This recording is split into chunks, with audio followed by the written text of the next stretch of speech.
تیرے دانت چبانے کے قابل نہ رہے، زبان نگلنے کے قابل نہ رہے، معدہ تیرا ہضم کرنے کے قابل نہ رہے، وہ جب چاہے تو جو مرضی کر لے۔ وہ کہتا چل تو میری مرضی پہ چلنا، 1 مہینہ میرے کہنے پہ نہ کھا، 1 مہینہ میرے کہنے پہ نہ کھا، تو یا اللہ تو کیا کرے گا؟ فرمایا صوم تصحو، میرے نبی پاک نے فرمایا تم روزے رکھو، اللہ تمہیں صحت عطا فرما دے گا، اللہ تندرستیاں دے دے گا، شفائیں دے دے گا۔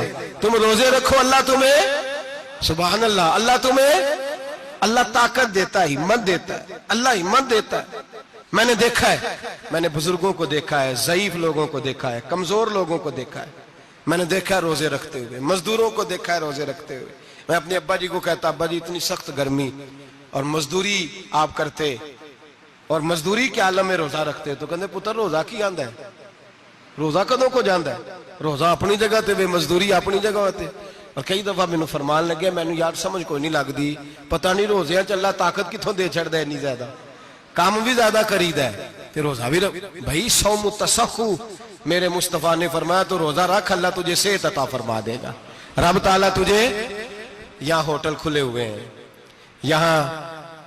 یہاں عجیب حالات ہے، ہوٹل کھلے ہوئے ہیں، لوگ بہانے ڈھونڈتے پھرتے ہیں، کہتے ہیں کٹ لگ گیا تھا، ذرا تھوڑا سا خون نکل آیا، سنی پلاس لگائی ہے تو روزہ نہیں رکھا، یہ ذرا مجھے تھوڑی دقت ہو گیا تو میں نے روزہ نہیں رکھا، کھانسی لگ گئی ہے تو روزہ نہیں رکھا۔ او خدا کے بندے، روزہ تو نعمت ہے، اور سبحان اللہ میرے نبی پاک نے فرمایا لکل شیء زکات و زکات الجسد الصوم، فرمایا ہر شے کی زکات ہوتی ہے، وجود کی زکات روزہ ہے، روزے رکھو جسم کی زکات نکل جائے گی۔ فاقہ کرنا بھی میرے نبی پاک کی سنت ہے، مسواک کرنا بھی سنت ہے، اور فاقہ کرنا بھی، مسواک والی سنت زیادہ اپناتے ہیں لوگ، فاقہ کرنا بھی نبی پاک کی سنت ہے۔ ایک صاحب مجھے کہنے لگے جناب بیٹھ کے کھانا حضور کی سنت ہے، میں نے کہا کبھی کبھی نہ کھانا بھی نبی پاک کی سنت ہے، نہ کھانا بھی حضور کی سنت ہے۔ اور ہمارے فقہاء نے لکھا ہے جو روٹی زیادہ کھاتا ہے اس میں 2 باتیں پیدا ہو جاتی ہیں، کیا کیا؟ ایک بولتا زیادہ ہے، دوسرا سوتا زیادہ ہے، غافل ہو جاتا ہے۔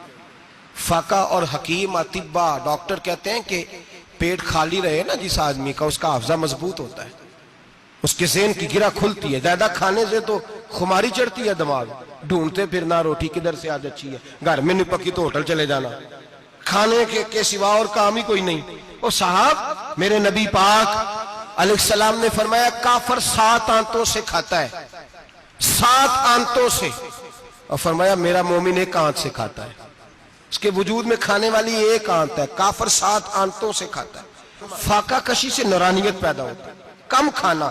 دیکھیں نا نبی پاک صلی اللہ علیہ وسلم نے اللہ سے فاقہ مانگ کے لیا ہے، یا اللہ 1 وقت روٹی دے، 1 وقت کا فاقہ دے، مانگ کے لیا ہے نبی پاک نے، مانگ کے۔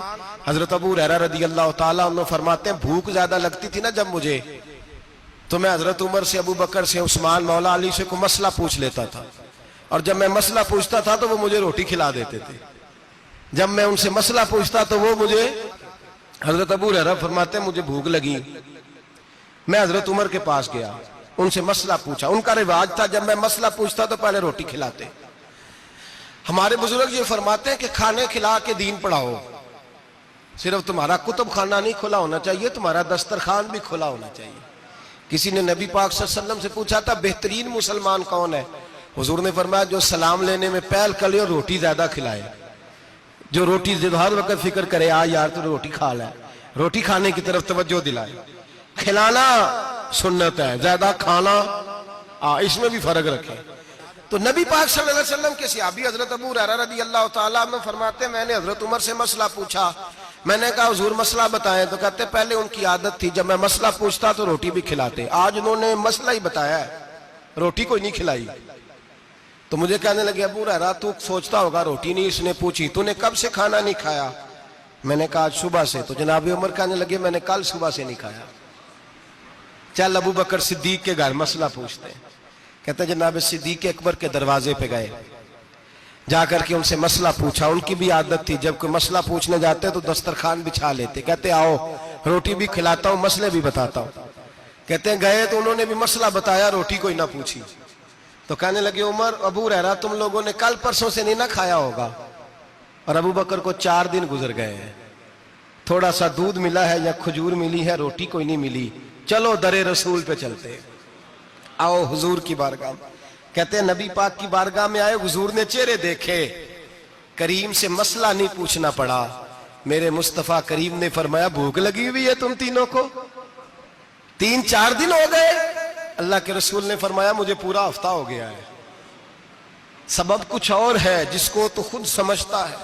زوال بندہ مومن کا بے زری سے نہیں, بھوک نقصان کا وجہ نہیں بنی, وجہ کوئی اور بنی ہے. رشوتیں جو بازار گرم ہوئے ہیں لوٹ مار کے, یہ روٹی کے لیے نہیں, یہ زیادہ کھانے کے لیے, یہ بینک بیلنس کے لیے گرم ہے. یہ لوٹ مار کا مقصد کوٹھیاں بنانا ہے, روٹی کا تو رب کریم کا وعدہ ہے. جو روز روتا ہے شام کو کہ میرا کاروبار کوئی نہیں, اصل میں کہتا ہے بنگلہ کوئی نہیں, اصل میں کہتا ہے کار کوئی نہیں, پجارو کوئی نہیں, روٹی تو اللہ عطا فرماتا ہے, اس کا وعدہ ہے. فرمایا حضور نے 3 دن بیت گئے, چلو. میرا بے تکلف صحابی ابو الحسن انصاری, وہ بڑے نصیب والے ہوتے ہیں جن کو میرے نبی پاک خود کہتے تھے کہ تیری فلانی ذمہ داری ہے. اس زمانے کا تو کسی کو کہہ دیا جائے یہ تیری ذمہ داری ہے تو کہتا ہے یہ تو پھٹیکے ڈالنے لگ گیا, یہاں سے تو چھٹی کر دینی چاہیے. خوش ہوتے تھے صحابہ کہ ہماری ذمہ داری لگی. کہتے ہیں حضرت ابو الحسن انصاری کے گھر گئے, نبی پاک نے فرمایا بھوک بڑی لگی ہے, کھانا لا. کہتے ہیں حضور نے اسے کہا تو اس آدمی کو تو وجد ہی ہو گیا.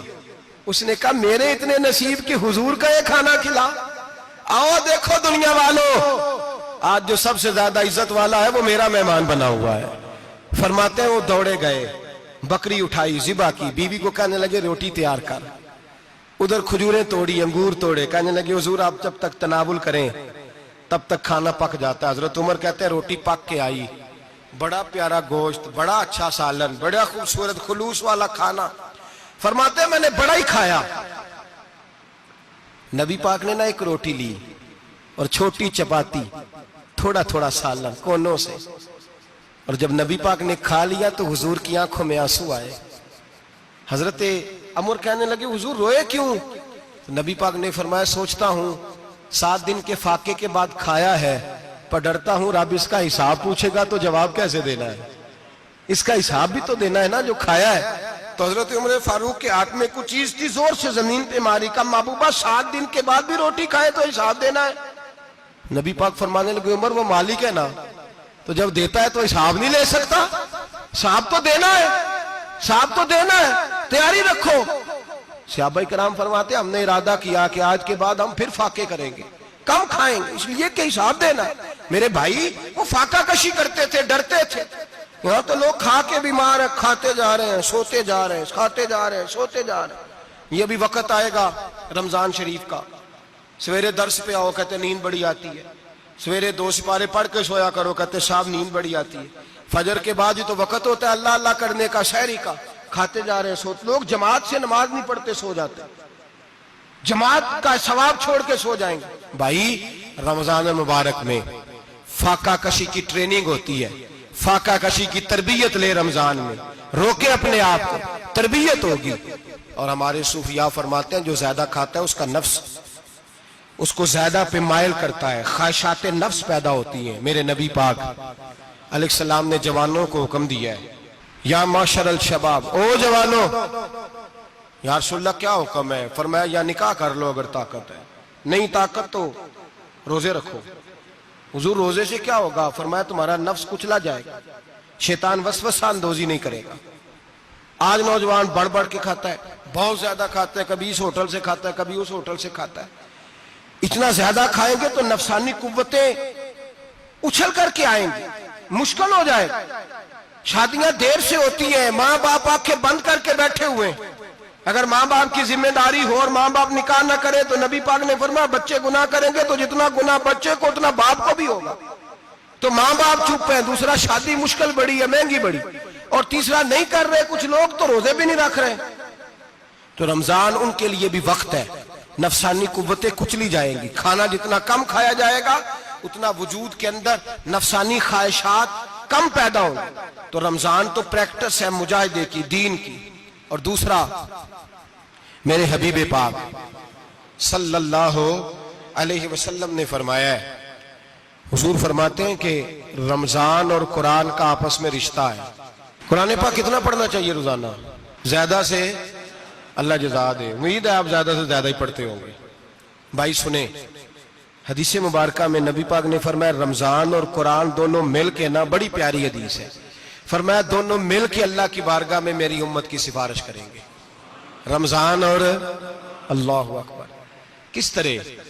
نبی پاک فرماتے ہیں رمضان کہے گا اے اللہ دن کے وقت میں نے اسے تیری رضا کے لیے کھانے پینے سے باز رکھا, اور قرآن کہے گا یا اللہ رات کو تیری رضا کے لیے کھڑا ہو کے یہ قرآن سنتا تھا.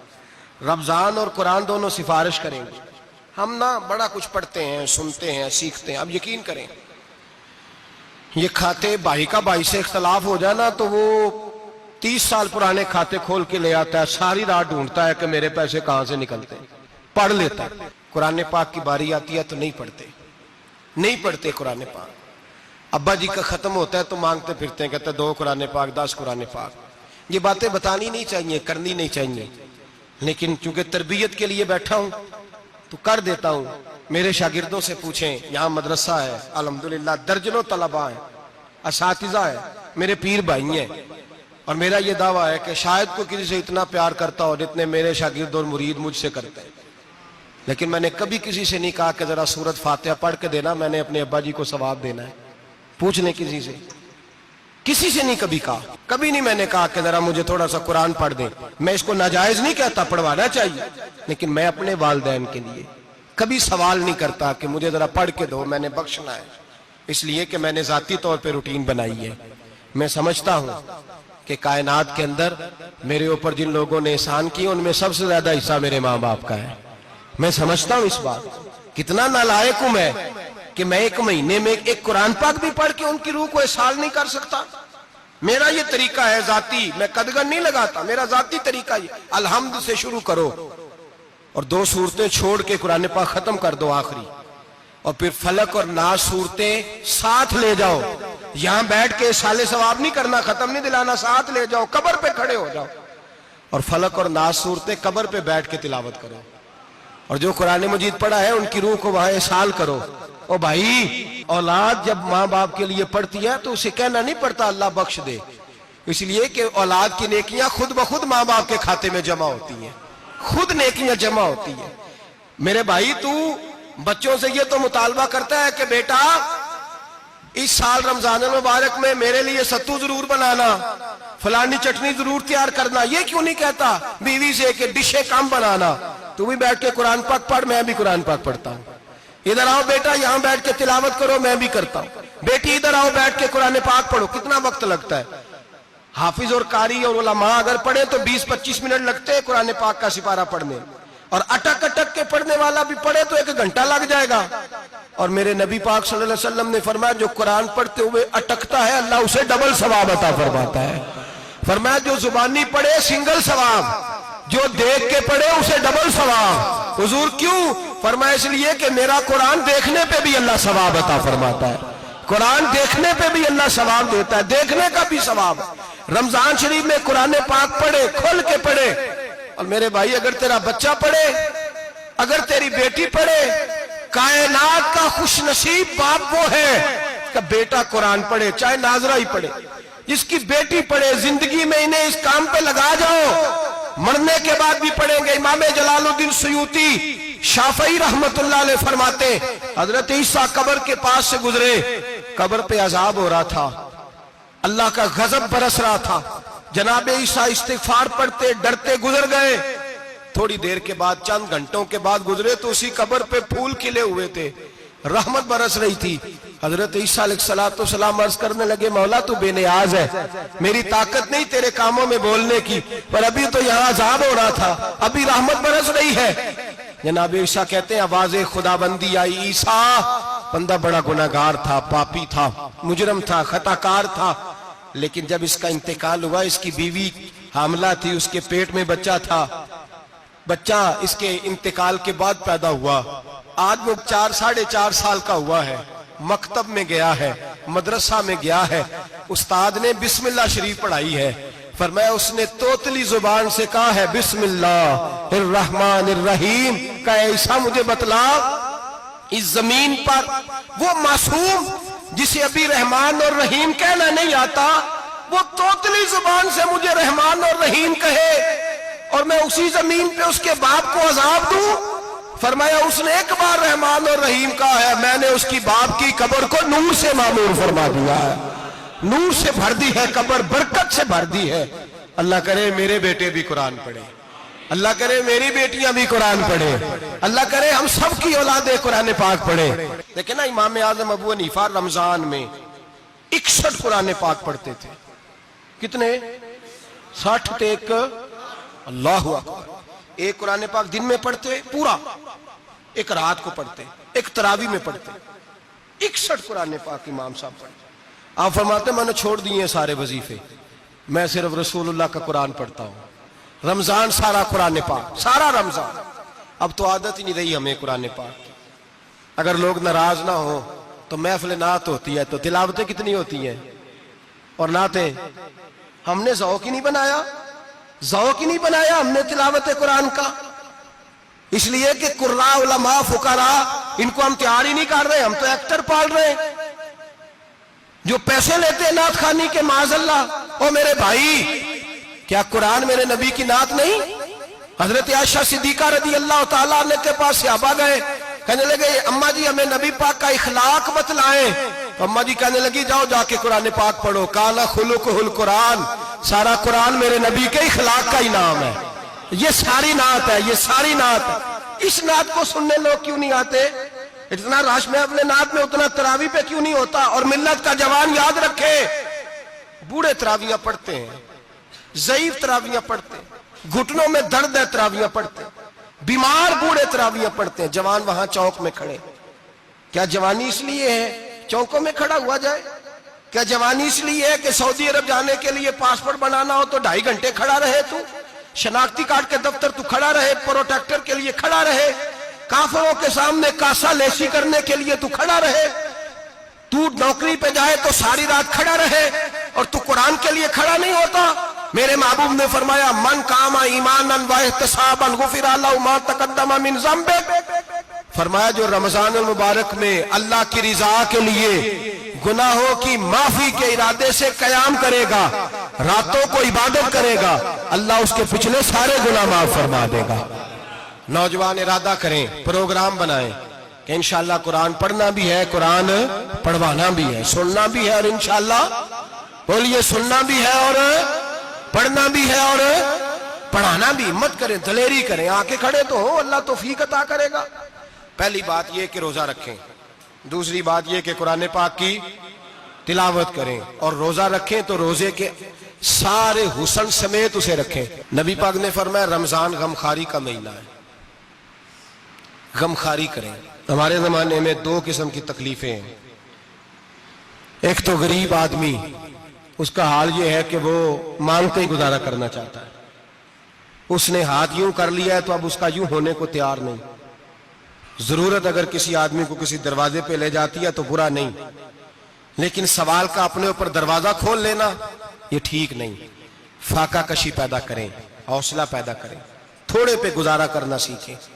غریبوں کو بھی اجازت نہیں کہ وہ نکل کھڑے ہوں میدان میں مانگنے کے لیے، ٹولیاں نکلتی ہیں رمضان میں، جتھے نکلتے ہیں خیرات کٹھی کرنے والے، بچیں۔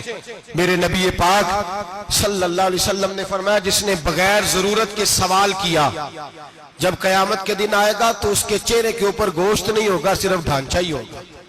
اتنی بھیانک صورت میں آئے، بغیر اشد ضرورت کے سوال نہ کر، کبھی سوال نہ کر۔ اور امیروں سے گزارش ہے کہ رمضان ہمدردی کا مہینہ ہے، ہمدردی کریں تو سامنے والے کی عزت کا بھی خیال کریں۔ یہ بات درست ہے کہ غریب سیاڑا نہیں ہوتا، اس لیے کہ جس کی جیب میں پیسے نہیں ہوتے بھائی اسے عقل بھی نہیں ہوتی، جس کے گھر کار نہیں ہوتی اسے چلانے کا طریقہ، جس کے گھر اوون نہیں ہوتا اسے چلانے کا طریقہ بھی نہیں آتا، جس کے گھر میں چیزیں ہوتی ہیں اسے چلانا بھی آ جاتا ہے، جدے کر دانے اودے کملے بھی اس کے سیانے ہو جاتے ہیں۔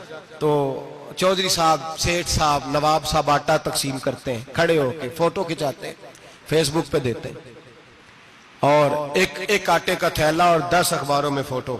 اللہ سے ڈریں، رمضان ہمدردی کا مہینہ، ہمدردی کا۔ غریب کو دیں تو اس کی عزت کو رسوا نہ کریں۔ میرے نبی پاک علیہ السلام کے صحابی حضرت عبداللہ ابن عمر رضی اللہ تعالیٰ عنہ ڈھونڈ کے لاتے تھے مسکینوں کو، ڈھونڈ کے اور جب لاتے تھے تو اپنے دسترخوان پر بٹھا کر اپنے ساتھ افطاری کرایا کرتے تھے. اور پھر فرمایا اللہ تعالیٰ نے لن تنالوا البر حتی تنفقوا مما تحبون، اللہ کے راستے میں وہ چیز دینی ہے جو تمہیں زیادہ پیاری ہو. کون سی چیز جو تمہیں؟ میں تھوڑا سا بے باک ہوں، بعض دوستوں کے ساتھ، سب کے ساتھ نہیں. ایک دوست مدرسے میں گھی دینے آئے ایک دفعہ، تو وہ والا گھی دے گئے جو سب سے سستا تھا. تو میں نے کہا مجھے دیانتداری سے بچائے، آپ یہی کھاتے ہیں گھر میں؟ کہنے لگے نہیں. تو میں نے کہا پھر ہم نے بچے مارنے کے لیے تو نہیں نہ رکھے ہوئے، کیا وہ والا گھی اللہ کے راستے میں پیاری چیز دے رہی ہے نا، اس لیے گلے گلے نوٹ لوگ مسجد کے گلے میں ڈال جاتے ہیں، پھٹے ہوئے ڈال جاتے ہیں، کہتے ہیں جوڑ لیں گے مولوی صاحب. اور خدا کے بندے پیاری چیز دینی تھی تو نے، اور تو نے اس کا ترجمہ الٹ کر لیا ہے. سمجھ لیں رمضان المبارک میں کسی غریب کی مدد کرنی ہے تو ساتھ اس کی عزت بھی کرنی ہے. نبی پاک علیہ السلام کے دروازے پر جب سے، یہ جملہ ایک ہے لیکن بڑا قیمتی ہے، صحابہ کہتے ہیں جب ہم دروازہ رسول پہ جاتے تھے خیرات بھی ملتی تھی اور عزت بھی ملتی تھی. خود بھیک دے خود ہی کہیں منگتے کا بھلا ہو، خیرات بھی ملتی تھی اور عزت بھی ملتی تھی. نبی پاک ساتھ عزت بھی دیتے تھے، مسکین کو غریب کو دیں اور خیر خائی کریں. جوتے بیچنے والے جوتوں کے ریٹ سستے کریں، کپڑا بیچنے والے کپڑے کا ریٹ، درزی صاحب بھی ریٹ سستا کریں، دکاندار بھی چیزوں کا ریٹ، حکیم صاحب پیسے کم لیں، ڈاکٹر پیسے کم کریں، حکومت نرخوں میں کمی کرے، اور یہ کام اجتماعی طور پہ کریں. میرے نبی پاک نے فرمایا رمضان غمخواری کا مہینہ ہے، اس میں غمخواری کرنی ہے، دوسرے کا خیال کریں، اظہار کریں، قربانی کریں. یہاں ہر چیز کا ریٹ بڑھ جاتا ہے رمضان شریف میں. ہر آدمی کہتا ہے میرا سیزن آ گیا ہے، توجہ بڑھائیں، خیال کریں، غمخواری کا مہینہ ہے. اور پھر آپ لوگوں سے یہ بھی گزارش ہے کہ رمضان المبارک کا جب مہینہ آئے تو جس آدمی کے ساتھ نیکی کرنی ہے وقت پہ کریں. کسی غریب کو پیسے دینے ہیں، کپڑے دینے ہیں تو یکم رمضان کو دیں. میں اکثر دوستوں سے پوچھتا ہوں، میں کہتا ہوں قاری صاحب نو جوڑا کدو دیندے ہو؟ کہندے 27 والے دن. میں کہ مینوں لگ گئی سمجھ، تہاڈی سازش ہے کہ جڑے سواں کے پا نہ لوے. ایویں مولوی چودھری صاحب دے نال دے کپڑے پا لے تے کتے لکھیا ہے اینوں دینا ہے 27. تسی دسو 27 والے دن کو درزی سی کے دیندا ہے، اونوں 3 گنا بھی پیسے دئیے تے کہندا جڑے باقی نے انہاں دے نہیں بٹن پہ لگ دے میرے کولوں، کتھوں جوڑا سی کے. تو کس دن دیتے ہو قاری صاحب کو؟ کیا مقصد ہے؟ پہننے کے لیے دے رہے ہو یا اس لیے دے رہے ہو کہ نہ پہن سکے؟ تو بھائی آپ جب کسی کو کوئی چیز دیں گے تو کب دیں گے؟ جب وہ استعمال کر سکے. غریب کو لوگ فطرانہ دینے جاتے ہیں عید سے ایک دن پہلے، تو کیا کرے گا اس کا؟ وہ نہ تو کپڑے خرید سکا نہ روٹی لا سکا. بلکہ میرے حضرت صاحب فرماتے ہیں رمضان سے پہلے دے دو، رمضان کی نیت کر کے رمضان سے 1-2 دن پہلے دے دو، اللہ رمضان جتنا ثواب ہی عطا فرمائے گا. رمضان سے پہلے دو جس کو کچھ ہے دینی، قبل از وقت تیاری کرو. اور میرے قبلہ حضرت صاحب فرمایا کرتے اپنے کپڑے بعد میں، غریب کے بچوں کے کپڑے پہلے، اپنے گھر کی ضروریات بعد میں، غریبوں کی ضروریات. اس لیے کہ اللہ پاک نے ان کا رزق بھی ہمارے گھر بھیج دیا ہے. ہماری ڈیوٹی لگائی ہے کہ تم نے بانٹنا، بانٹنے والے بنو.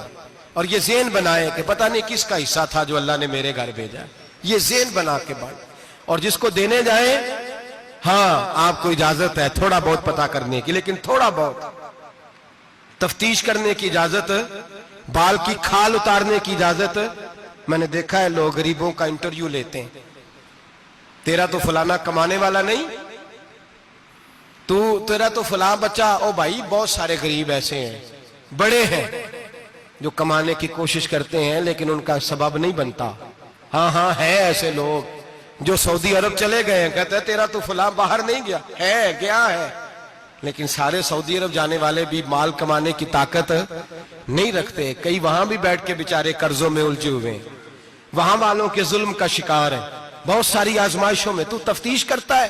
میرے امام شافعی کا ایک جملہ اگر آپ کو یاد رہ گیا تو بات بن جائے گی. امام شافعی رحمت اللہ، بلکہ حضرت غوث اعظم جیلانی کے پاس وہ بات آپ کو زیادہ فائدہ دے گی.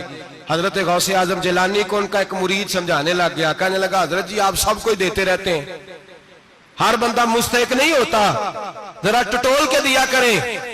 تو غوث اعظم جیلانی فرمانے لگے بھائی مجھے تو لگتا ہے تو بھی ان چیزوں کا مستحق نہیں تھا جو اللہ نے تجھے عطا کر دی ہے. پہلے تو بتا تو مستحق تھا، تجھے اپنی حیثیت اوقات کا پتہ ہے جو اللہ نے تجھے دے دی ہے؟ طاقت تھی، کوالٹی تھی، تیرے اندر وہ صلاحیت تھی. رب نے تو نہیں تیری تفتیش کی کہ تو قابل ہے کہ نہیں، تو اللہ کے بندوں کی تفتیش کرتا پڑتا ہے. امام شافعی فرمایا کرتے، امام شافعی فرماتے رب تجھے پرکھ کے نہیں دیتا، ٹٹول کے نہیں دیتا، رسوا کر کے نہیں دیتا، تو غریبوں کے ساتھ یہ سارا ظلم کیوں کرتا ہے؟ بس پتہ چل گیا وہ ضرورت مند ہے تو دے، اس لیے کہ اجر تجھے غریب نے نہیں دینا، اجر اللہ نے دینا ہے، اور اللہ اجر عمل پہ نہیں دیتا، اللہ تو نیت پہ اجر عطا فرماتا ہے۔ تو نیت دیکھ تیری کس طرح کی، تو میرے بھائی غریب کو دیں قبل از وقت دیں۔ رمضان مبارک میں چوتھا کام، بات آخری اور چوتھا کام سنیں، رمضان میں دین سیکھیں۔ شیطان قید ہوتا ہے زیادہ سے زیادہ، اور جب آدمیوں کا پیٹ خالی ہوتا ہے نا تو ذہن جو ہوتا ہے نا وہ بھی اس کا فریش ہوتا ہے، اس میں کوشش کریں دین سیکھنے کی۔ میرے نبی کریم صلی اللہ علیہ وسلم نے اس دین کو علم کا دین قرار دیا ہے، شعور کا دین قرار دیا ہے، فہم کا دین قرار دیا ہے۔ نبی پاک صلی اللہ علیہ وسلم نے فرمایا ایک عبادت کرنے والا عشاء کے بعد کھڑا ہو اور فجر تک نماز پڑھتا رہے، ایک عالم دین عشاء پڑھ کے سو جائے، اٹھ کے فجر پڑھ لے، تو وہ 70 عبادت کرنے والوں کا درجہ زیادہ نہیں، عالم کا درجہ پھر بھی زیادہ ہے، اس عالم دین کا درجہ زیادہ ہے، اس لیے کہ وہ لوگوں کو آگاہی دیتا ہے، شعور بخشتا ہے۔ یہ دین جو ہے یہ، اور نبی پاک صلی اللہ علیہ وسلم نے فرمایا عبادت کرنے والے پر عالم کا درجہ اتنا ہی زیادہ ہے جتنا میرا درجہ اپنے غلاموں پر زیادہ ہے۔ عالم کو حضور نے اتنا بڑا مقام دیا، دین سیکھیں، شعور حاصل کریں، یہ فقاہت کا دین ہے، شعور حاصل کرنے کا دین ہے۔ اور نبی پاک صلی اللہ علیہ وسلم نے فرمایا دین کی ایک بات سیکھ لینا 1000 نفل پڑھنے سے زیادہ درجہ رکھتی ہے، دین کی ایک بات سیکھ لینا 1000 جنازے میں شرکت سے زیادہ درجہ رکھتی، دین کی ایک بات سیکھ لینا، میرے نبی پاک صلی اللہ تعالیٰ علیہ وسلم ارشاد فرماتے 1000 مریض کی عیادت کرنے سے زیادہ درجہ رکھتی ہے۔ فرمایا جس نے رات کے ایک لمحے میں دین کی ایک بات سیکھی، اللہ اسے ساری رات عبادت کرنے سے زیادہ ثواب عطا فرمائے گا۔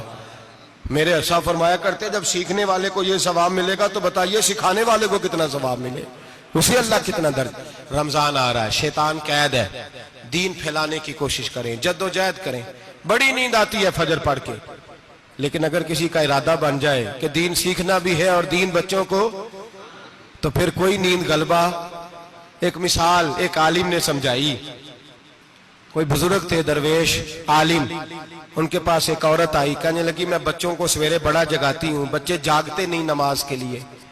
بڑا عجیب جواب دیا بزرگوں نے، درویش نے، عالم نے، کہنے لگے بی بی کیوں نہیں جاگتے، جگایا کر، بیدار کیا کر، اٹھایا کر۔ کہنے لگی بڑی جدوجہد کرتی ہوں، اٹھتے نہیں، بیدار نہیں ہوتے۔ اللہ والے تھے نا۔ کہنے لگے یہ بتا اگر اس کمرے میں آگ لگ جائے تو پھر بچوں کو کیسے بیدار کرے گی، آگ سے بچانے کے لیے کیا کرے گی؟ پھر تو بالوں سے پکڑ بھی گھسیٹنا پڑا تو گھسیٹ کے کمرے سے لاؤں گی، پھر تو چوٹیں لگتی ہیں تو لگ جائیں، پھر میں پرواہ نہیں کروں گی۔ آپ فرمانے لگے یوں سمجھ لے جہنم کی آگ جل رہی ہے، اگر تیرے بچے نے نماز نہ پڑھی تو آگ لگ جائے گی، اگر اس نے عبادت نہ کی تو اسے آگ، اب جیسے بھی تجھے اٹھانا پڑتا ہے اٹھا گھسیٹ کے باہر لا، لیکن اس کی نماز قضا۔ نیند بڑی آ رہی ہے سویرے، لیکن اگر دین نہ سیکھا تو مشکل ہو جائے۔ جیسے بھی اپنے آپ کو جگانا چاہیے، ہمت کرنی چاہیے، دلیری کرنی چاہیے۔ ہمیشہ مدحت خیر الانام میں گزرے، دعا ہے یہ عمر درود و سلام میں گزرے۔ آخر دعوانا